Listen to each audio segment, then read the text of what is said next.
News India 27 नव्या पिढीचं नवं माध्यम। गंगापूर रोड पंपिंग स्टेशन येथे बालमहोत्सवाचा रंगतदार समारोप, कला, जादू आणि साहसी खेळांनी मुलांची मनं जिंकलीत।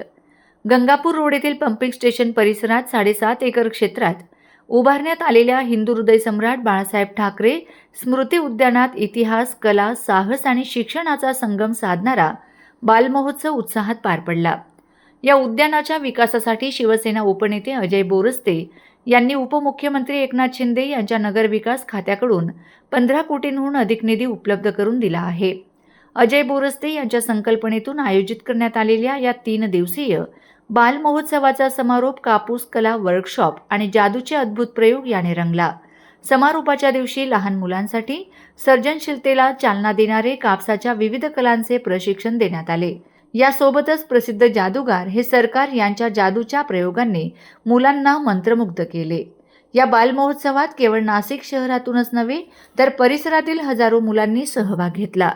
साहसी खेळ, मनोरंजन, कला आणि शिक्षणाचा अनुभव घेत मुलांनी मनसोक्त धम्माल, मज्जा आणि मस्ती केली। यावेळी विश्वास ठाकूर, रोहिणी शिरसाट, राजेंद्र नाना सूर्यवंशी यांच्यासह ऊर्जा युवा प्रतिष्ठानचे पदाधिकारी मोठ्या संख्येने उपस्थित होते।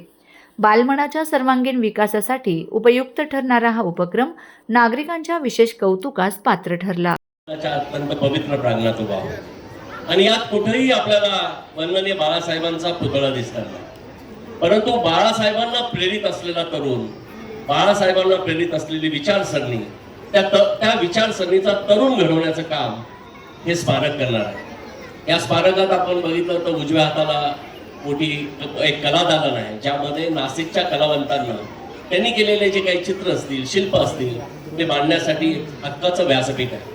हा एम्पी थिएटर आपण बघतोय, ज्यामध्ये वेगवेगळे कार्यक्रम आपल्याला करता येतील।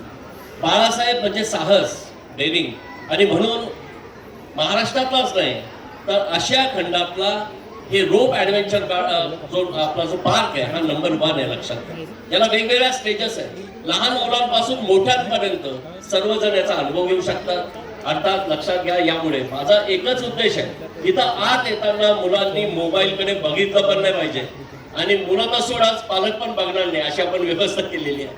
तिथे आपण बाळासाहेब काय म्हणायचे की मराठी तरुण हा स्वतःच्या पायावर उभा राहायला पाहिजे आणि म्हणून एक छान सॉफ्ट स्किल ट्रेनिंग सेंटर आपण तयार केलं आहे, सेमिनार हॉल केला आहे आणि आपले मराठी तरुण पुढे गेला पाहिजे यासाठी UPSC आणि MPSC याच्यासाठी एक स्पेशल अभ्यासिका आपण या ठिकाणी केली आहे, ई-लायब्ररी केलेली आहे। असं एक ना अनेक गोष्टी।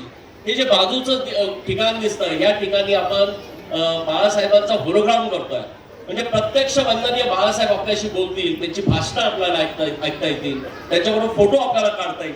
साधारण पुढच्या 3 महिन्यात आपण त्याचं पण लोकार्पण करणार आहोत। मला आनंद आहे की आपण सर्वजण अत्यंत शॉर्ट नोटीसवर या ठिकाणी आलात, त्याबद्दल आपल्या सर्वांचं या ठिकाणी स्वागत। जय हिंद, जय महाराष्ट्र।